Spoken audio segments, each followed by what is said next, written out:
ये है लाहौर के इलाके गार्डन टाउन का कब्रिस्तान, जिसे उर्फ आम में चक्की वाला कब्रिस्तान भी कहा जाता है। कलमा चौक से बरकत मार्केट और फिर दोबारा यू टर्न लेने के बाद कलमा चौक की जानिब आए तो आपकी बाईं जानब पे ये कब्रिस्तान वाक़ है।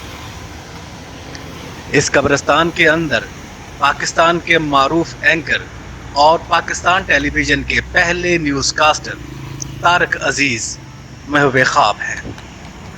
तारिक अजीज का शुमार पाकिस्तान के कामयाब तरीन एंकर पर्सन्स में होता है। तो आइए आपको कब्रिस्तान के अंदर लेकर चलते हैं और दिखाते हैं वो जगह जहाँ पे पाकिस्तान का एक जाना पहचाना नाम तारिक अजीज अपनी आखिरी आरामगाह में आराम कर रहे हैं।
ये है जी तारक अज़ीज़ साहब की कब्र। तारक अज़ीज़ साहब पाकिस्तान के बहुत बड़ा नाम, एंकर पर्सन, पीटीवी के पहले न्यूज़ कास्टर तारक अज़ीज़ यहाँ पे अपनी वालिदा के पहलू में आराम फरमा है, सुपुर्द खाक है। ये उनकी कब्र आप देख सकते हैं।